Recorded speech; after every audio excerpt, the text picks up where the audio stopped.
What's going on, people? I'm back again with another podcast. I hope everyone's fit and well. And yes, we're going to discuss the 3-3 draw, lost on penalties, about the Wrexham game, a lot about the players as well. Wow, what can I say? There's so much to talk about. And what's Edu's title? What have you call it? Director of Clowns or whatever? I don't know what it is. We are going to talk about that. Massive shout out to my sponsors, Alan, Holland, Follow and Wide. If you want to know more about them, the link is in the description as well. Right, we've got two clowns and an A-lister on it today. We've got two A-listers technically. You've got young Dylan there next to Steve. How are you doing, Steve? All right, Ben. Yeah, not too bad. You've had a bad 4 days, haven't you? What, for 2 days? You're Welsh. In regarded. Well, what do you mean? You're Welsh, isn't it? You've had a bad day. You had a bad Friday night because you're Welsh. Yeah. You lost to Wrexham, so you must have got some hate. Yeah. I want to flee Wales now. I want to get a passport out. I'm sick to death of football in this country, you know. Swansea and Wrexham one season. Oh God! Next up, we've got Mollo and we've got A-lister. First of all, we've got Mollo. How do you, Mollo? Not too bad myself, to be fair. All good. All recovered. You recovered? I haven't yet. And we've got A-lister. She's back. She's not been here for a while. She's trying to dodge me for whatever reason. But I know she's been busy bee with all uni work and all that. But she's back on. She's been back on the podcast. But LA, how are you, sweetheart? I'm all right, thank you. I actually don't feel as negative as I think other people do. But I think that might just be I kind of expected to lose. So the fact that we didn't actually lose the actual football, I kind of was like, oh, that's nice. Maybe it's me just having really low expectations. I think everyone's got low expectations at the moment. That's the problem. But people, like I said, we've got lots to talk about. Like I said, if you want, please get involved with the conversation, and I won't be blabbing away. I'll let the rest of the panel get involved with what we are going to talk about. But first of all, we're going to talk about the Wrexham game. As you know, 3-3, we lost on penalties, and I get the panel's thoughts. And please get involved in the comment section as well. Who we starting with? Who we starting with first? Mollo, LA, Steve. Who we going first? Who wants to go first? Come on. It was in Wales. Let Steve go first. Steve, you go first, Steve. Go on. He's in his back garden. Oh, okay. Where do I start? Well, first of all, I would say up until the disallowed goal, Douglas Luiz's disallowed goal, I thought we were in control. And after that, we just completely imploded. Typical Forest, 2 quick goals, individual errors, just completely disorganised. What would we do in for that free kick? That could have made it 3-0. That's game over then when Sam Smith is through on goal. First half was dreadful. Second half, yes, we looked more like it with Hudson-Odoi on. The subs made a difference, I felt. But overall, it was quite poor. If it wasn't for them, Hudson-Odois and Gibbs-Whites, well, who knows? I mean, Wrexham still had their chances. I felt we did pen them back. There was a spell in the second half. We really upped the pace of the game. And there's times they couldn't handle us. But then saying that, the first half was, like I said, just after that, just before then, we were all right. But then, for some reason, the players just lost all confidence. And it was just dreadful, wasn't it? And the game was kind of lost in the first half, really. We were playing catch-up. And yeah, if you look at it, was the FA Cup really a priority? No. But saying that, winning breeds confidence. We don't really go out to a lower league side, but we're not Crystal Palace. We didn't go out to a non-league side. We're not Sheffield. We're not Sheffield United. You know, going out to what am I? I mean, it's a shame that no Derby fans were there to watch their game today because they would have seen him go out to Leeds. But you know, right, stop. But that's enough bashing the other teams in their pickup because I'm not sour. It's like Swansea went out today on pens, so they're gone. So So that's my bitterness out of the way. But we're out of the cup, so we move on to an easy game next Saturday, which maybe we'll get to in another video or later on. But yeah, me, Ben, it's just one of them games. Just move on. It's just penalties a lot, really. I mean, I just say before the guys come in, I kind of knew Jesus was going to miss, and I kind of knew Hutchison was going to miss. He looked nervous. The way he stepped up, the momentum was with them, and yeah, it's just so predictable, innit? It's so predictable. Steve, did you choose violence today? For fuck's sake, man. Have you chosen violence? Have you come on here to choose violence? Have you come on here to choose violence? No, Ben, not at all. I'm not looking for any no bites at all. Right. Before I get on with it, I was going through the comments. There's quite a lot of comments coming in. Chris, evening media master. What is that for? Ellie? That's definitely for Ellie, isn't it, Chris? She's a media master. She's everywhere. Evening media master. What time do you lot? Well, we got back at 12 o'clock, so it's only 2 hours, Chris, to Wales, so it wasn't that far. So I hope you're well, Chris. Hope you're well, my friend. Good evening, people. Time to call the cowards out, such as players and board. We are going to talk about it, Kieran. This is why we've got Ellie on. She's got a lot to say. This is why she's on. That's why we're on. Just want to rate Sangare yet? He's not been very good for the last 5 games, has he? There's a comment on there. Somebody said a lot riding on him coming back. He's suddenly become the best player in the world now. He's not in the team, hasn't he? Always the case. Always the case. And to pick up something Steve said about it not being our priority, it should have been a priority for those fringe players, and that most of them didn't turn up, did they? Mm-hmm. You know what? Molo, you are next. So carry on. What was your thoughts as well? No, I'm just going. I agree with much of what Steve said in terms of the game. It was obvious. The first half was dross, and we gave a half decent team a 2-0 head start. Then second half, we battered them, and we were always going to score 2 or 3 the way we played. The class players came on, showed their class. Unfortunately, we had that soft underbelly at 2 centre halves, letting the ball bounce, not winning tackles. Incredible statistics. I don't want to dig out too many individuals, but when you've got one of your centre halves and not the one everyone's digging out, who let the ball bounce all the time, who didn't win a single duel or tackle for the whole game. I've even heard Forest fans saying, Cunha looked okay. I know compared to what was next to it, it might have seemed that way occasionally, that they were absolutely atrocious. That was the problem. We were always going to score a couple second half the way we came out and with the quality of player we had on. But it was whether we could stop them scoring at the other end with what we had at the back. And they had other chances as well. Morato's not as bad as he showed that day, to be fair. He had an absolute nightmare, and that can happen to anyone. But the small positive, 2 positives to take out of the game. Obviously, firstly, the lads who came on just showed how much better our first team players are than a championship side and the players who step in. And a second positive, take this with you. 4th round day is 14th of February, so we can all get on the love train that weekend and look after whoever we want to look after. Exactly. Instead of having to travel the country watching football. Unless the Stags get a good draw. Yeah. One on Stags for beating Sheffield United. I hate Sheffield United. Everyone knows I do. But one on Stags. 4-3, wasn't it? 4-3. Yeah, well done, Stags. And before I get Ellie on, I said the chat going crazy. Elliot missed us, blah, blah, yes.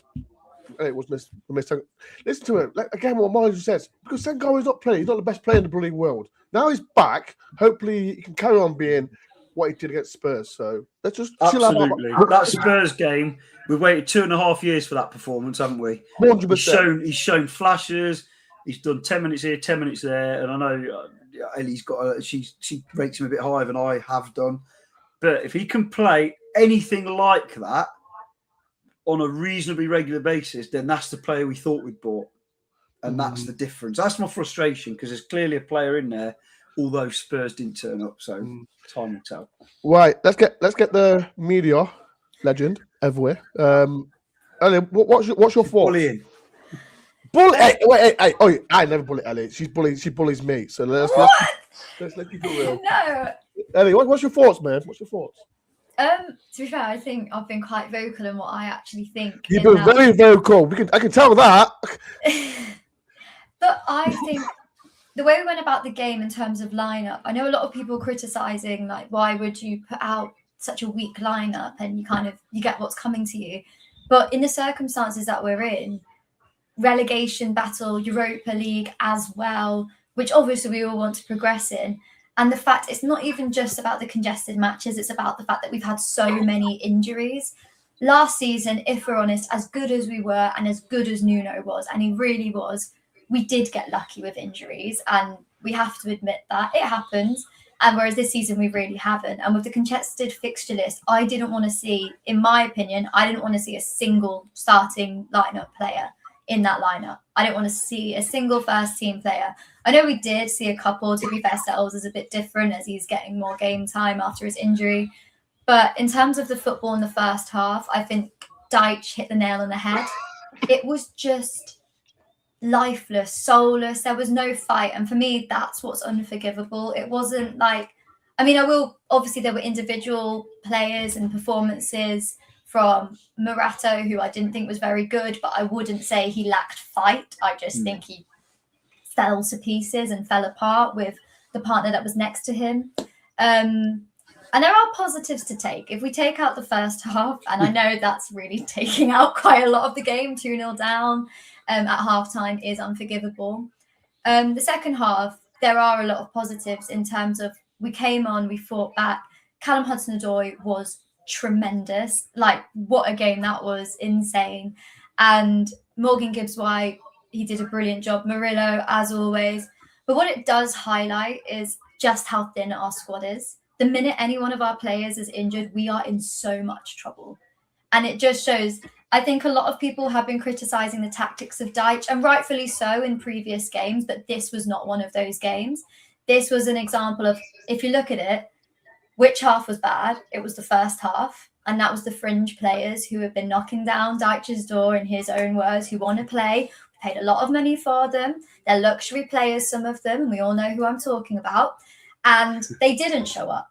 And they didn't show up at all. But the second half, when we brought in those first team players, we were so much better. And to me, that isn't tactics. That's the obvious of players. And what we desperately need is a squad, because our first team players are very good. They're very low on confidence. And when we have a couple in or out, we've seen how much that's mattered. But we just desperately need squad players, because I know Dyche has been getting a lot of slack for how little time he's been taking players off the bench and how little he's using his substitutes. But if anything, that just proves why. It was a terrible performance from nearly everybody on that pitch in the first half. Totally unforgivable, and just proves why I don't want to see them in a Forest shirt ever again. Oh, can you hear you? Oh, There we go. Can you hear you? Can hear you now. Did you mute yourself? Oh shit! Can you hear me now? Can you hear you now? Ben, that was brilliant. We didn't hear you, and keep like that. That was class. Oh, yeah, I put it on mute. I was on mute because I'm coughing. So if you do me do this, I'm coughing a lot. So see, I'm coughing. People, what I just said, like, and people in the chat as well, get involved, because I was angry at half time at the Wrexham game as well, and there's quite a lot of players that I feel that shouldn't wear the red shirt again, but at the same time, we need them because it's a long season. Molly can be that face like in what am I talking about? I'm gonna start with you, Steve, and Molly and then can butt in if you want. What players do you feel like shouldn't wear the Forest shirt again? Can I flip that for a second? Yeah. We were playing a solid championship side who had weakened their team, and there was 100 and whatever £1 million worth of supposed talent 147 million at the start of that game. How many of those players are not better than being harsh here? But Lewis O'Brien, for goodness sake, it's 100% came down to attitude, going through the motions. When I saw it on TV, I think I can't think who it was now. It was some scouser, McManaman, saying they were going through the motions. And that was so true, because the pace, there was no pace on the passing. Everything was at 2 miles an hour. And it was really poor. I can't believe if you dropped half those players into a championship team, all of those players, they would be the best player in their team by a mile. And the issue is why they had such a stinking attitude. And you can blame the manager all you want for tactics. And, you know, I'm not going to go down that road at this point. But you've got to go out there and win your battles first and foremost. And both of those, I think both the goals, if I remember rightly, and there was another one that should have been a goal at the end, came from us losing possession cheaply. And the one player Ellie didn't mention in the second half, who I know she was raving about him at the time, is Dominguez as well, was superb. You know, that midfield. How they gave the man of the match to. I mean, they had. They gave it to Callum quite rightly, but Gibbs White, who I thought was really decent. In what, Molo? Like I said, Dominguez was the best of our central midfielders. Though. He was class on the day. But Gibbs White played well though. It was funny because in the stands there was all shouting. Morgan Gibbs White, the only decent player on the pitch. That's all they were shouting midway through the second half. Second half we battered them, and exactly that's the point. You read Wrexham comments. They like during the game, even you see what the Wrexham comments were when you see them back. They were hanging on and worried and everything. They hadn't identified how bad our centre halves were playing. If we're going to be nice, but they were like the class is showing through. God, they're so much better than us, and we are. But it should have been like that in the first half, even with fringe players. You know, because they had fringe players playing as well. So it does frustrate me, and it's purely attitude. And as much as I love Steve Cooper, that chap up there, I'm not saying I'd have him back right now, but it was just one of them, wasn't it? Attitude. You go out there with the right attitude, like Man City did in their game, like Sheffield United didn't in their game. You know, that Crystal Palace didn't. Sorry to mention that again, and that's why cup shocks happen, because all professional footballers, and clearly semi-professional if they're playing against Crystal Palace, are very capable players, and it comes down to mentality and attitude, doesn't it, on the day? So again, what players don't you think should be knocking on Dyche's door, saying that you're crap? Should be or shouldn't? Shouldn't. Take your pick. The only fringe player who's come out in the last few weeks, and I use the word fringe because if you pick everyone's favourite 11, if you include Sangare before he went away on that Tottenham game, the only player that's not in that everyone's first 11 who smashed down that door and saying, I deserve a shirt on the pitch has been Dominguez. Yeah. For me. Elsewhere, obviously Yatesy would be the same if he was fit. The wingers is different because it's hard to be consistent on a winger because you've got so much depends on the players around you and also the your opposing fullback. But for the wingers seem to be all having little spells, don't they? And then swapping out and swapping in, and apart from Bakwa so far, so it's a tricky one. But only for me, I think Dominguez deserves to start. I think against Arsenal he will start, and probably Sangare as well, and Anderson, because I think we probably won't go two wingers in that one. It'd be quite brave if we do that. But aside from that, unless we've got a youth team person banging in goals left, right, and centre, there's nobody, is there? That's the issue. That's the issue. We all can say about players like McAtee, Bakwa, that Calamendo has gone. There's no one out there, especially young team, who can get in the Forest first team, and that's why we all can go crazy and say, "Oh, we don't want his players to play for Nottingham Forest ever again," because it was awful first half. But it's not just the standard, though, is it? That's frustrating. It's the fact that, and I'm going to name a player, and I do feel quite cruel because I'm going to be really harsh. For example, James McAtee, we all know the quality that he possesses. Exactly. We all know the talent that he has. We all know the player that he can be, but his attitude is wrong. We don't know what's going on behind closed doors, and I don't want to make too many assumptions because for all we know, there could be some personal things going on. But the attitude on the pitch is all wrong. And I did say kind of quite early on when he signed James McAtee that I didn't think he was right anyway for the club. I always describe him as a luxury signing, and I mean it in a derogatory way in that I can tell that he's, from Man City, and we're not Man City. As he's a much as luxury it would be player. nice. he's a luxury player. That's why. He's got an incredible first touch. He's very good, but he's going to struggle here, and he needs to show that fight and desire, and that's what he lacks. But on the back of what you said about players knocking down on Dyche's door, I think there's two things I want to say to that. I think one, we needed squad depth, and what I will say is I think Savona is providing some kind of depth. I didn't realize that he actually got 2 assists. It was only after the game that I realized. I was too busy stressing to realize who even got the assist, and it was Savona, and I didn't realize. So fair play to him, and I think he's done an all right job when he stepped up. He is only 22. There's plenty of time for him to progress. So I think he is an example of a prospect, and he has stepped up. And is he as good as Aina? No, but there's still time, and he's working hard, and I have a lot of respect and time for that. But then on the other hand, like I said, I think it's more than just a lack of standard. It's a lack of working hard. And I think it's really toxic in the dressing room. I can't say that through first-hand experience, of course, but based off of the comments made from Dyche, the performances we've seen on the pitch, I'm seeing no fight and no desire from specific players, and I want them out. I want them gone. I don't care how good they can be. If you provide that sort of toxic atmosphere into a dressing room, it's bad for everyone around you. It's like a disease. Get out. Bloody hell. If you hear LH wants to get out. People, please hit the like button if you can and subscribe to, and make sure everyone follows Tricky Talks as well. And as you know, LA does Diabolic Girls as well. So make sure everyone follows on social media. Steve, he's got nothing, so there's no point promoting Steve at all. Wales. So the main topic, and everyone's been flip-flopping and all that. And Dyche has been getting hammered. And I'm going to stick up for him. I don't care what anyone says. Any podcast can slag me off or whatever it is. I remember him coming to Forest, second to bottom, struggling. And now he's fourth to bottom, 7 points away from West Ham. But I'm hearing he's a worse manager at Nottingham Forest.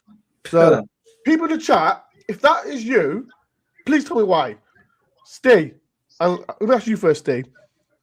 Is Dyche a bad manager, yes or no?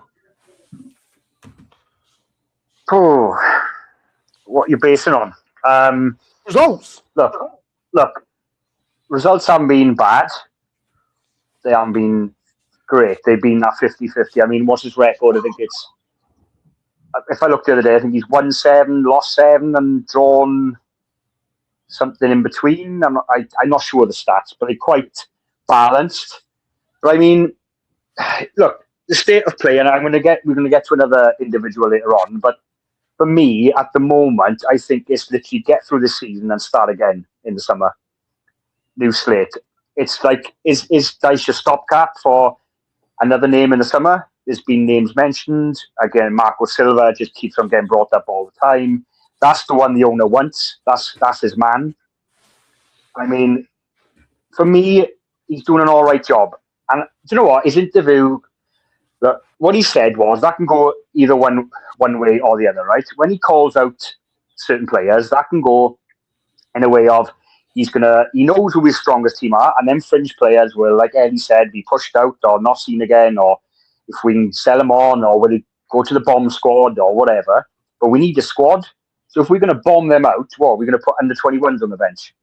So could have done any worse, Steve, could they? Well, it can't do any worse, yeah. And to be honest, if we had started some of them Friday, I won't have argued because they would have showed more fight. I mean, was that Jimmy Sinclair? Every time I've seen him play, he gives everything 110%. You know, that's just an example of someone who plays for the badge. The lad who played at Mansfield today as well. I know he can't play. You know what, Malo? He's a very good player. Maybe he won't make it in the Premier League, but he's better than what we had in the first half. There's a striker up front. Sila, is it?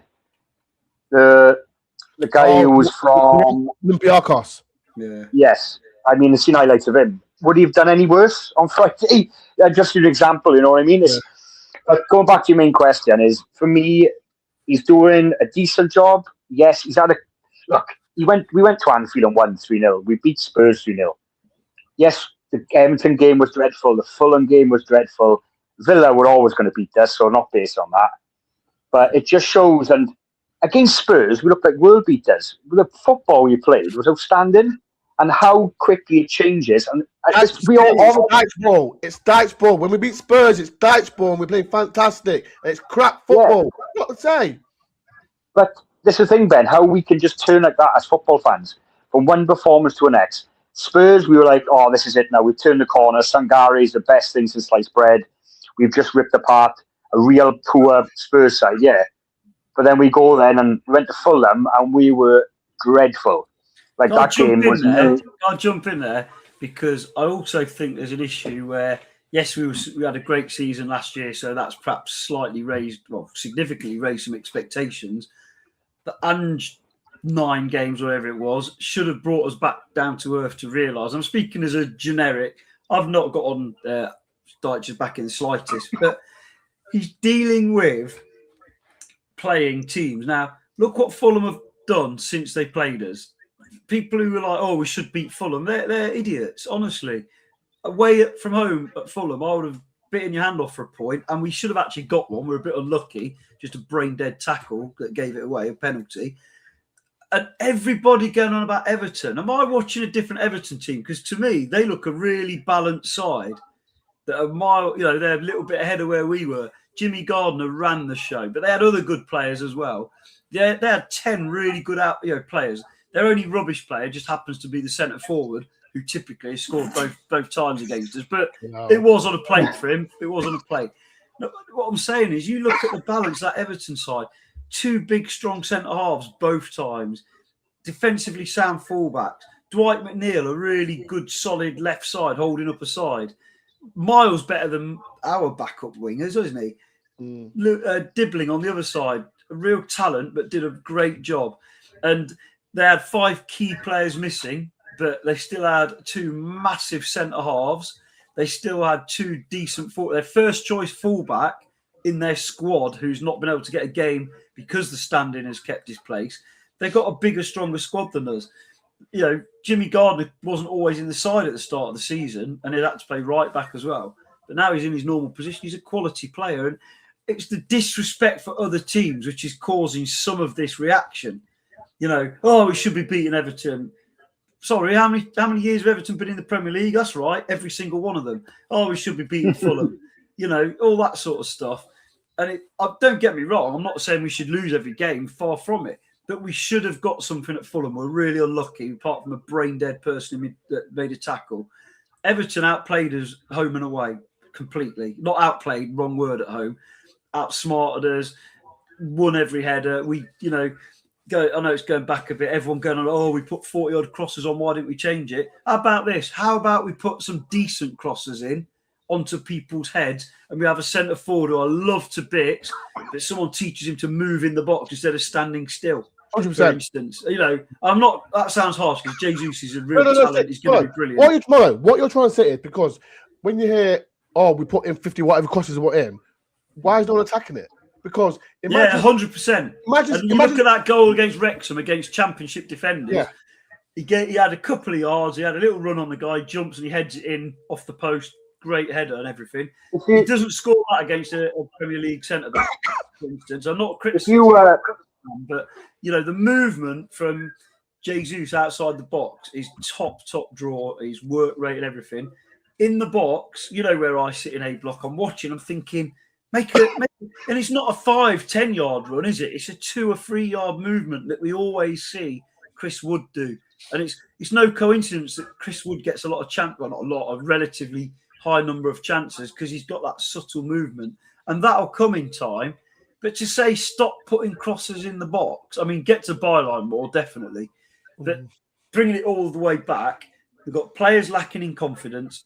But under Dyche's leadership, if you had said to me the day came in that by New Year we'd be out of the bottom 3, I'd bite your hand off. If you'd have said we'd be 7 points clear, that's why I don't understand all those.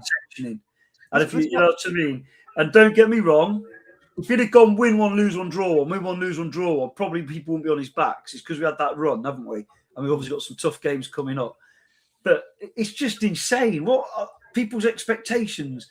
We've been in this league 4 years. For 2 of them, we stayed up by the skin of our teeth, or because the teams that came up were absolutely garbage. And maybe that'll help us this year if West Ham keep going like they are.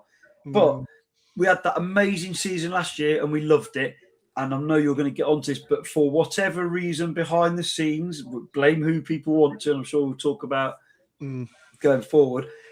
My final question, and then I'll let someone else speak. Sorry. The final thing is, and we'll talk about this as we do over dinner, all these squad players and all these people coming off the bench, how many of them are having the same impact as a Diego Jota last year? Jota Silva, sorry. Sorry. I miss him. I miss him at Forest, you know. Yeah. I'm not saying he's the answer, and someone. No, he's not the answer, but I miss his S house. He didn't give a minute's piece to defenders. For 20 minutes, he could come on and shake up a game a little bit. Admittedly, he was lucky because he not lucky. He came on a lot when we were hanging on to a game because we were ahead. But he gave everything and had some quality. And what I'm saying is we've regressed, haven't we? And we've had, and Ellie hit the nail there, we've had obviously AFCON and we've had injuries. But I'll shut up now. But for me, we don't even talk about next season because talking about, let's look at the manager at the end of the season. Let's see where we are at the end of the season first and get behind this guy. Because if we have 4 managers in a season, that's just embarrassing. Ellie, your turn. What's your thoughts on it? I think I've been very vocal in that. You've been very vocal. That's why I asked Ellie. You've been very people. If you follow Ellie on X and social media, she's been very vocal. No, and it's your opinion. So go on, Ellie, say it. But what I think is that I wanted Dyche in from the beginning. I think what's happened is we're in denial. Under Ange, everything that had happened, by that point, we had 5 points in the Premier League. We were 19th in the table. Low on confidence, injuries. We were in serious, serious trouble. What we needed, and I said it then, was someone to steady the ship so that we could stay up. If we go down, we are in a world of trouble because everyone knows that our players are very talented. So we would get picked apart. And if we go down, I think we'd go down again, which is a strong statement, but it's something I genuinely worry about. So Dyche has come in with one objective. Well, 2, if you put it, if we're being, exciting. One objective. Objective 1, stay up. Objective 2, get some points in the Europa League. And he has achieved both.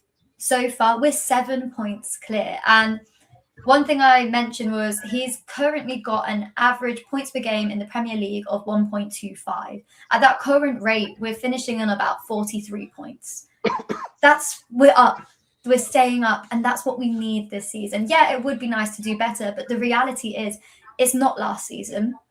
The manager who got us where we were last season is gone. It was in bad blood as well. So it's going to affect the dressing room, going to affect confidence. The signings that have been made have been very poor. I don't think there's been any signing that's better than any player that we had last season in any way. Chris Wood has been injured, and I think we're also really underestimating the impact that has had. He had a ridiculous conversion rate. At one point, Chris Wood's conversion rate was 31% and was the best in the top 5 leagues in Europe. That is outrageous. Imagine if Jesus had a 30% conversion rate. If he had a 25% conversion 10% rate, would do. that would be exactly the difference that would make. And Ola Aina being out, I mean, you can look at what the games looked like at the end of last season when Ola Aina was injured. We lost nearly all of them. And there's so many factors at play, and I think we have been in denial. The reality is Dyche came in with a very difficult job. Injury prone, congested fixture list, so more injuries likely, a very thin squad. There's no one really other than, like I mentioned, the Savonas, the Dominguez. Confidence. Confidence is non-existent. You can't change that overnight. But what he has done is made us 7 points clear, and we should be so grateful. Look where we are in Europe. I think it was when Dyche came in, we had 2 games and we had only 1 point. And under Dyche, we're now on 11 points. That's 10 points in 4 games, if I can count. That's ridiculous. That is ridiculous. And I know people are going to say, look at the fixtures, look at them, blah, blah, blah, blah, blah. But Porto, that's not luck. That's not easy. So I think we need to understand where we are. We need to appreciate what Dyche has done for us. He's got a very difficult job. He's steadied the ship. And now we can actually think about playing football, because I don't think anyone else would have been able to do that. 100%. Yeah, I agree with you. Like, he's come to the club. It was in a mess after what Ange did and what Nuno did. And when you hear fans saying, sack him, why would one vote? I don't like. Everyone has an opinion, and that's it's all good. But when you hear it over and over again, it just I don't know. There are genuine criticisms that I have. No, there's not. But I think because people are so on his back, I don't think there's a point in me even saying them because it's all been said before. But I also feel like people's criticisms of Dyche are wrong. There are criticisms, but the things that he's getting criticized for aren't the things that are going wrong. I mean, for example, people keep talking about his tactics and, the football's boring. I don't care if the football's boring. If you want to watch exciting football and that's all you care about, you don't care about results, you want exciting, go play FIFA. Go play FIFA. You can do what you want. You can do your Football Manager. Football Manager. Go watch Mansfield. What I want is results. As a Forest fan, as a football fan, I want to see results. If I'm as a neutral, I want to see exciting football. I'm not a neutral. I'm a Forest fan. I want to see results. And at the end of the day, he's getting enough to keep us up. And I think my criticism of him is more, can he turn the dressing room as one? And the other criticism is in individual matches where I think that he has got things wrong. But other than that, he is in a difficult situation. Him airing out his, I don't want to say dirty laundry, but, saying what he said about the players, as Steve rightfully said, that can go one of two ways. Ellie, I love that, Ellie. I love that. Yeah, as a fan, it's nice. What it could do, it could lift that first 11 that he needs just that bit more from as well. Because he's basically bigging up the lads who came on and the lads who sat at home and didn't get on, isn't he? He's saying the likes of, I include Dominguez as well, but the likes of Dominguez, Gibbs-White, Callum, Anderson sat at home, Murillo as a centre-back, Milenkovic, Aina, Williams, obviously, and whatnot. If you had all the lads who came on and all the lads who didn't play that are genuine first-team players, he's almost, by saying what he's saying, he's almost saying, look, ignore those lads that are knocking on my door that reckon are dead good. You're my guys. So, like Ellie says, it could go either way. And I just think, the only thing I slightly differ on with Ellie there is I love counter-attacking football. Incisive, exciting. We did it for 20-odd years, 18 years under Cloughie, and I love watching it. I don't like when it's just a big hoof for no reason and your centre forward's just got to fight. It's going to happen sometimes, of course. I'm not suggesting we dribble out of defence, but I want to see a little bit more further up the pitch. And someone did observe clearly in the last couple of games, Dyche pulling his hair out if he had any, trying to get the lads to get up the pitch quicker. And some of that is down to their confidence and the backward sideways passing that we don't need to be happening sometimes. And the reticence on having a strike at goal sometimes. And even though that Everton game, we got nearly 50 crosses in, how many of them were quality crosses is one thing, as we said. Yeah. But also, how many times did the cross need to go in earlier instead of playing all those triangles and then crossing it when you've got the defence set? And in fairness to Jesus in that situation, he might have already made about 3 movements, but he's thinking, when's this ball coming in? So there is no magic wand, despite what some people might think. And I hate Neil Warnock in lots of footballing ways, but he had one very, very sort of famous phrase that gets copied a lot. There isn't a confidence pill. If there was a confidence pill, it'd be millionaires. It'd be if he isn't already, multi-millionaire. Because what's lacking for some of our lads is the confidence they showed last year for whatever reason, and that's not down to the current manager. We all know where that started. So,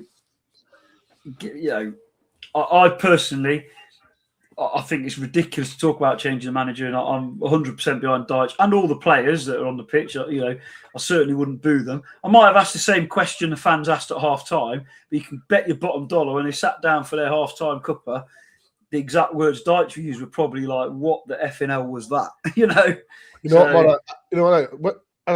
When's the last time at half-time you heard so much booing?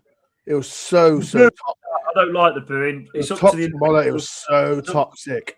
Really I don't like booing players. But I thought the question they asked, albeit quite aggressively, was a fairly pertinent one. What exactly was that? Do you know what I mean? Said differently. Yeah, 100%. Can I just say one thing on that? And I've seen the video that's gone around with the abuse, and I dropped it on the group, is that I think some of them fans took the opportunity, because the players were that close to the tunnel, they felt that was an opportunity to really lay into the players, because I've never heard that hostility towards the players at half time. And I've seen worse performances than that. But that video that's going round. That was quite aggressive, and I haven't heard that from Forest fans for a long, long time. And for me, I think because the tunnel was that close, because when you go to a lot of grounds, especially big ground, obviously they're far away and they're walking off, and you get fans shouting stuff, but that was levels, wasn't it? It was like really aggressive, and the players obviously would have heard it, and Dyche would have heard it. And for me, that was really telling. Now, I've never heard that aggression from Forest fans before, because it was bad. We're quite tolerant sometimes. We're quite tolerant sometimes. Badly for a long time, either. To be fair. I don't mind. I think I think we've seen us play worse than that, but still, it's not against that level of opposition. Yeah, not because what is, when you look at the Wrexham team, it wasn't even there.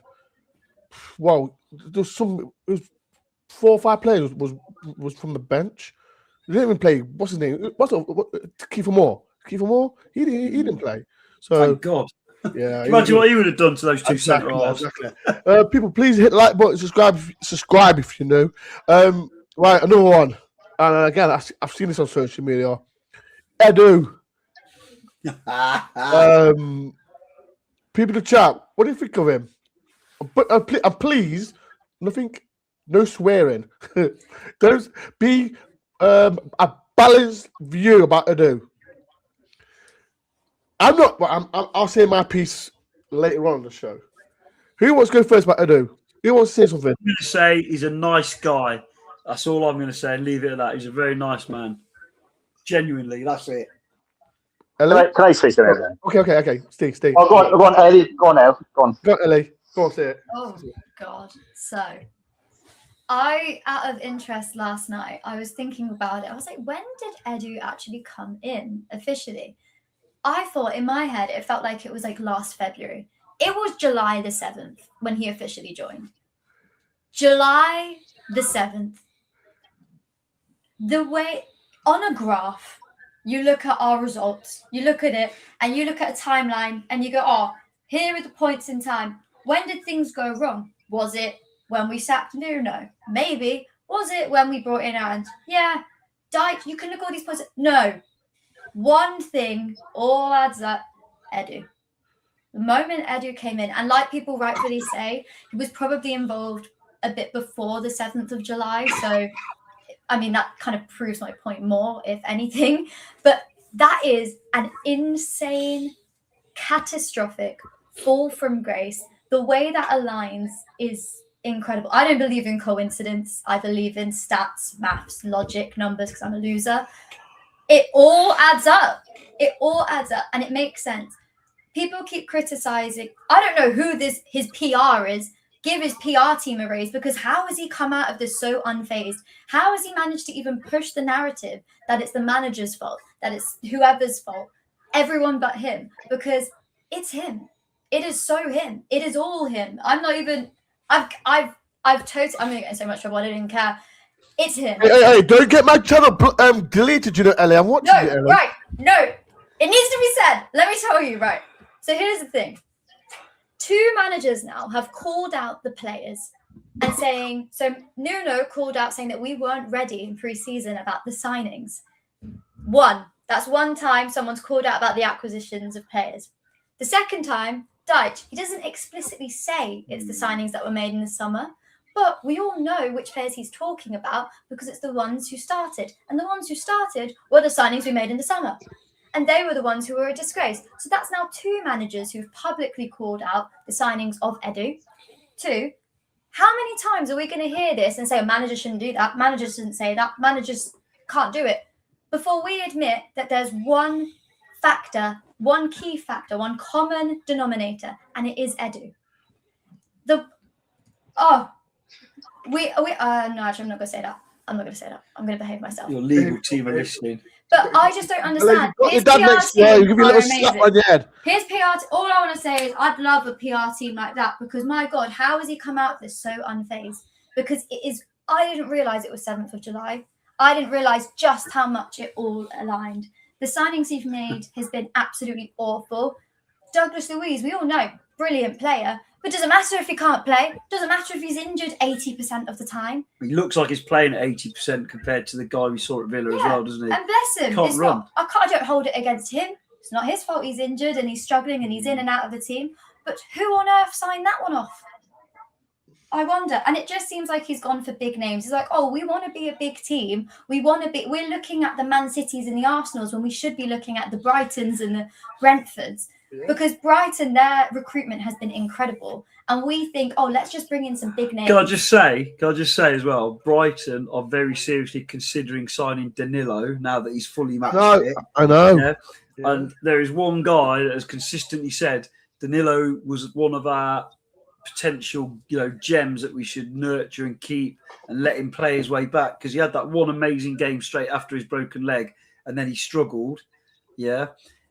I said right from the off, Danilo's got all the tools to be a top player. And it's, that thing about not really wanting to go into tackles early on was human rather than football related, if that makes sense. And now he's obviously getting it back. But yeah, that's by the by. I'm gonna throw something else in slightly controversial, because we always seem to sign players recently that have looked good in their Mickey Mouse leagues. And you all know who they are, Ben. Don't get me started about this Mickey Mouse. Don't get me started. I was going to say, Ben. We both know people, and we're on a chat where we keep hearing as well about what a great player such and such was in France or Germany or God knows where. And for instance, I mean, the fuss about why we're letting Callum Wendo go. We're letting Callum Wendo go because he scored 2 goals against substandard European opposition. One of them, although it was a tidy finish, he only got the chance because he miscontrolled it and the clearance was hit against him. And I've got nothing against the lad, apart from we've wasted what seems like quite a lot of money. He made an assist on Friday. Do you know that? Yeah, I know. In the Mickey Mouse League. Ben, I'm 52 years old. I think you could give me 10 minutes in that league and I could still get the odd assist and maybe even a goal if I still could run. But this is the thing. Premier League football is so different. Now, Backwards been a disappointment because his background's strong. No. Everyone gassed him up. Everyone when we signed Backwell, was linked with him. Everyone was like, "Oh, what a great player!" Let's keep it real. 75%. Who stood here? I'm sure I did it on your show as well, and said when everyone was going on about how great's the transfer window, and I said I'm not judging it to have seen him play in the Premier League. And there's even pundits that Max Scott, who's a big Forest fan. Yeah. In the summer, he was getting on and on about how they back the manager and what a great transfer winner. Now he's saying they all need to go pick the players. You don't know. And that's why I felt like somebody and Forest fans turning their nose up at Dwight McNeil, a proven Premier League player who's done it consistently, solidly. Might not be quite as good as some of the players out there, but he'll do a job. That Dibbling they signed for 35, 40 million. Better than anything we signed other than Hutchinson, potentially. Hutchinson, he's had a year in the Premier League. As soon as he starts playing, I know he's not perfect and he's got a lot of developing to do and he needs to sort his own product out. But tell me, he's been an okay signing, albeit we had to pay the English tax because it was an extra. We should never have paid quite as much as we did. That's not his fault. He's got something, and when we're motoring, he could be a really good player and he's made an impact off the bench. He's one of the few. What I was going to say, and I've been deciding in my head whether to say it or not, hence the waffling. Say it. There is a school of thought, and I don't know if this is true, so this is not an accusation, and I won't name the guy, that most Edu signings are from his own agent. Yeah. Equally, that's one a fact. of the clashes was because Nuno wants to sign players from his own agent. Oh yes, there was never a big row because Edu's just a really nice guy. He wouldn't say boo to a goose. He's just a talent spotter and what have you, or whatever. Apparently, but I don't know. I don't feel quite as strongly as Ellie. But what I will say is our buying in the summer has not really improved us very much because out of our best first 11, how many would have got into it when they're all fit? Thank goodness we signed Jesus. Because we'd have no centre forward. Well, I'm being unfair. We'd have Taiwo, but whether he'd be able to stay fit, we don't know. And the right back, young Italian lad, has filled a gap. Sometimes he's marked some very good players out of a game, but he's he's not one you want to play for the whole season yet. I just I've just seen Kizza's comment. I'm not saying that.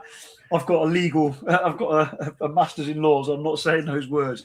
Kizza, you're very naughty. The naughty boy. Kiz, behave yourself. But what I'm saying is, we haven't improved. So the buying, and the word is that he wanted to buy Nuno 2 or 3 genuine first team players that were going to be in the team pretty much. And then a couple of ones for the future, maybe. But with what we ended up doing was signing a whole new B team almost. They can't even beat Swansea or Wrexham. Enough said. Enough said. I feel like being angry to do, if I'm honest. But I'll keep my mouth shut on this one. Steve, anything else you got to say about this? To be honest, all the politics bores me in football. I just want Forest to win football matches. All the politics, background noise. Yeah, it's for me. He made it political, and that's what's frustrating. Yeah, and that's the the thing. global head of football should allow the manager to do football. He shouldn't be getting involved in making managers want to leave. The managers who have been successful. For me, when you're ahead of recruitment, when you're ahead of recruitment, I'm no expert, but I'm assuming this is the way it goes. When he's scaling the world and looking around for talent, you've got to look at their attitude as well. I mean, they bring in players in like a McAtee. Have they got the right mentality and attitude for the club? And you've got to do your research. I mean, someone touched it. I don't know, it was Motherwell, he said about just throwing money at it. And the other flip side of this, if they worked out, then we wouldn't be having this conversation. So it always falls back onto the person who's recruitment. And when you see other clubs and you see when they talk about other teams and like Man United and so on, these other clubs, when it doesn't work out, the hierarchy and head recruitment always takes the bullet because they're the ones who get the players in.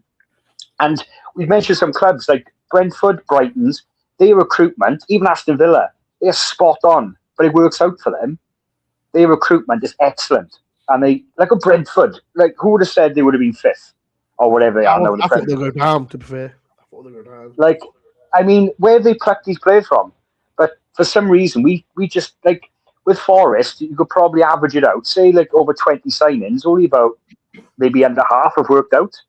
Oh, we signed so many. A lot less than half, Steve. That's the problem. I mean, I mentioned it to Ben about doing a video or just having conversations. Like, since we've been back in the Premiership, you could probably make a list of all the signings we've had and grade them from A downwards. I mean, we and just before the Premier League, we've signed. You know what's there? I don't know if people remember. Do you remember Kevin Campbell? Kevin Campbell said in a podcast, rest in peace, Kev, we are going to buy players who are crap. That's the thing. You would always get that, Ben. You'd always get that. But unfortunately for Edu, is that we signed how many players last summer? Was it 10? 10 players? Only Hutchison, and I agree with Marlo, only Hutchison and Jesus has come out with any credit, really. Yeah, there's done nothing. Savona, yeah. Where would we have been if we didn't have him is what we've got to think. And for all his struggles in certain situations, I think back to that game away at Bournemouth, where if him and Williams hadn't have been bang on it against their 2 wingers, we would have got absolutely annihilated. 2-0 flat at the time, wasn't it? So, Can I just say about the new signings, though? If I got any sympathy with them, right? The only thing I will say, these new signings walked into a circus, and I mentioned this before on another show. They walked into a situation where they walked in with, like, this manager, does he want to sign me or not? Or am I Edu signing? And they walked into a dressing room, and does Nuno want them? We don't know. Clearly, he didn't want half of them. And then he leaves. Big Ange comes in. He's assessed the situation, but it's an occurrence, isn't it? And Eddie touched on it earlier about Big Ange, Dyche. Is there no coincidence that these players aren't being picked? They're always sitting on the bench. And for me, they got to move on then, because if you can't, like they say, when Dyche came in, they should have been on the training pitch, working their socks off to get that position. If McAtee wants to get that number 10 off Gibbs White, he's got to work for it. But clearly, he hasn't got the heart for it. So it's just showing now we got to get rid of these bad eggs and out of the club, move them on, and our recruitment's got to get better. And if that means we've got to get rid of Edu and get someone else in, then so be it. But like I said, I don't try and get wrapped up in the politics. But unfortunately, it does with Forest because we signed so many crap players. It brings up this whole conversation and who's recruiting these players, who signed them. Like the only thing I hold against, well, there's a few things I hold against Nuno is like he didn't put Hutchison in the European squad, which I felt was unfair, and he was the best signing we had, and he put in the other players who were showing no heart. So for me, that was harsh. How good would a Hutchison been against these teams we played in Europe? I can't pick up on something Dore said that I was thinking about the other day, what Kevin Campbell said about the players you sign and how much they cost. The difference between us and the established Premier League, I know we are getting established, but I mean the ones that have been there more than 7 or 8 years especially, and even Fulham, because they kept yo-yoing and building a bigger and bigger squad, didn't they? You look at the midfielders they brought in since they lost those lads to AFCON, they've scored great goals and moved up the table. But we can't afford at the moment yet, still, unless we have no injuries, to sign players that are going to take a year or so to settle in and build into the squad the way Arsenal can. Arsenal can buy a player for 30, 40 million that we've barely heard of. Then you don't hear of them again for 18 months. And then they suddenly appear off the bench. And then a year later, they're like, come back off a loan spell and they're their first choice centre half, like Saliba or whatever, who was there for 2 years, and exactly what that fella said about Cooper. Hang on, Michael. That's way in the past. I'm not suggesting bringing back, but yeah, that first season was a minor miracle, to be fair. And like people, there's that old thing, isn't there? And I know it particularly applies to obviously Ola Aina because he was the best right back in the league last year. Sangare because he had a fantastic final game before he went off to AFCON and he's looked slightly less crap this year at times. He's looked really good, inconsistent. He got terrible at Everton and, all that stuff. But even now people on here talk about Cubiano, and I get it because we need sometimes another fullback because Williams is superb either side. We know Ola could do the job either side once he's fully fit. Match fit, sorry. He's obviously fit, not match fit. But how do we know Cubiano is going to be able to do it as well? He's been playing non-stop football for a year, a bit like Jesus. How do we know he'd be able to do it? That's the risk, isn't it? I think he's going straight to Olympiacos. I think so. Yeah. He's not we've got the other thing I'd say, and I'm going to name a name really brutally, and this comes down to we've signed one absolute class player who's proven himself in the Premier League, but he's the wrong player for Forest. That's Zinchenko. Because I'm not going to berate the lad because we've signed an attacking fullback who likes to go into midfield and will go missing at the back and will get beat in the air. But we knew that before we signed him. Some of these overseas players we didn't really know about. That I could have told you, unless we were signing him to be a central midfield squad player, because we've seen him play for Ukraine superbly in central midfield. He's not the right left back at this point in time for Nottingham Forest. He's probably on paper an upgrade on Toffolo, but in reality for Nottingham Forest, it's not helped us at all, has it? As that chap said. So although Toffolo wanted to play, so in fairness, he had to go anyway. And he seemed a bit of a panic signing, and he's a really good player, but he's just not the right player, is he? Sometimes it's not just about being good; it's about being in the right club as well for the right sort of team. He's not a guy who's playing in a team that's playing on the counter-attack. He's not a guy who's playing for a defence that has to absorb a lot of pressure. When he was at Man City and at Arsenal, obviously I know last year or so he hasn't played much because of injury, but for the really big games, he often wasn't at left-back. If in a team, he would often appear in Pep's midfield or whatever because they don't quite trust him defensively. Well, we're not good enough yet or established enough yet to have a left back who can't really defend, if you know what I mean. And what's that say? Well, Curtis, shout out, York. Curtis, we're coming to beat you lot. We are coming to beat you, Curtis. Shout out, see if that's on your predicted grade. So again, it comes down to right players, not just good players as well. Because there's no doubt. A bit like with Sangare, I know he's took a very long time to settle in, and we can't afford that kind of money for someone to do nothing for 2.5 years. But he's now hopefully doing what we want him to do. We can't afford to wait for others to do that. I look at Bakwa and a couple of little things he's done and his physique, and you think there's definitely a player in there, but he's not Premier League ready. Do you follow me? Whereas Hutchinson's had an impact because he's got the experience, not much. He's only a young lad and he's going to get better, but he's got a bit of experience in the Premier League. Whereas Undoy, he's got all the tools to be a good player. Obviously, he's dropped off his form before he got injured. But, you know, Undoy is one of our fastest players. You just don't see it when he's got the ball. You only see it when he's running back to help defend. Yeah. There's little things like that all take time, and we don't have that time. So why sign a whole bunch of players not ready? But anyway, get off my soapbox now. This is why I think if we were to sign a Dwight McNeil, I think that would be a true signing because he's established Premier League player. And I said videos ago, didn't I, Ben? I said to you and Des, there's players out there who know the league. And we were linked with who was that boy who played for them under Dyche actually, Decore, the midfielder. He was on a free transfer. And he would have, well, can imagine if he had signed for us, Dyche would have loved it if he had come in because we were linked with him last summer. He's the type of player I said at the time we should be going for because he knows the league. And like Marlo's saying, these players know the league.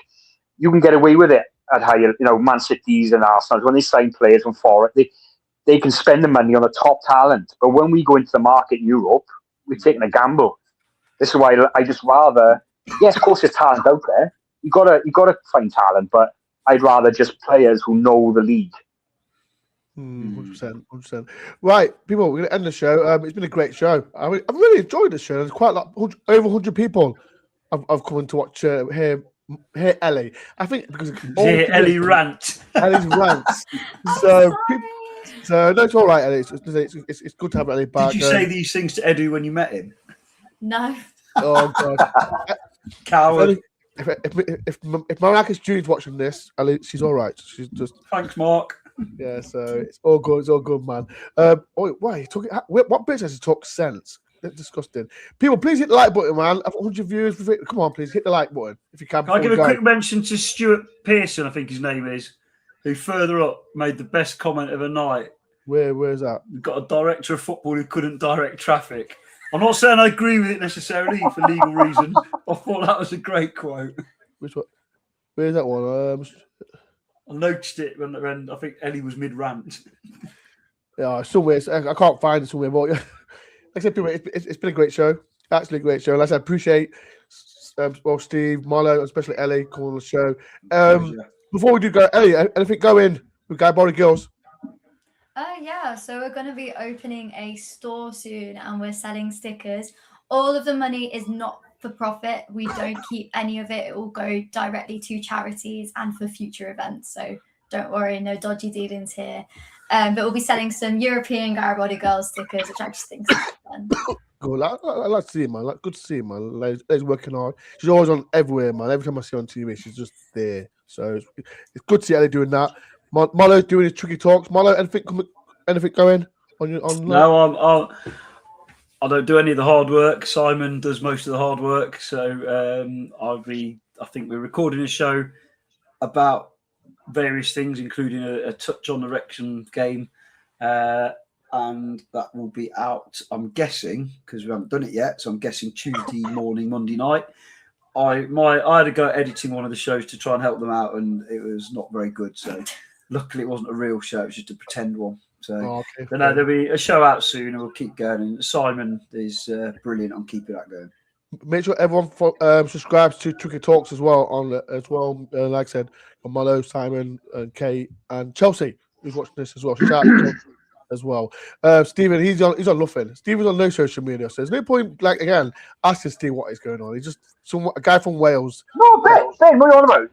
And Marlo, can I just say before we go, Marlo, you did pick up what I said on Facebook, and I did have a rant, and it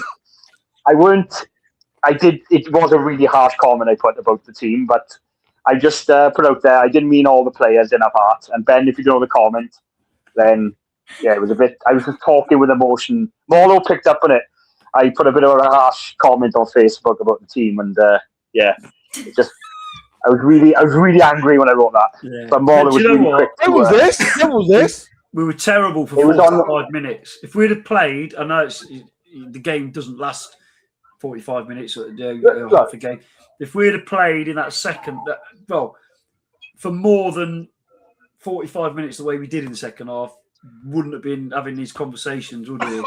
But also, it was never going to happen the way they went out and started the game. But the way I sum it up, and before we go, the way I sum it up is whatever team you play for, when you step out on that pitch and you're getting paid thousands and thousands of £1,000s a week, you put your heart into it. And for me, you probably all agree as football fans, if you see a player not showing any effort, that for me, if you haven't got the ability, I can handle that. But if you can't run, if you can't show the heart, you can't put the tackles in, that for me is, as a footballer, getting paid stupid amount of money. Because if you go into work, you don't show any effort, you get pulled up in it.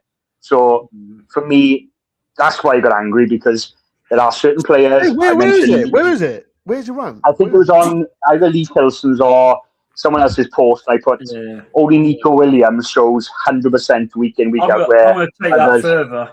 I'm going to flip it a little bit.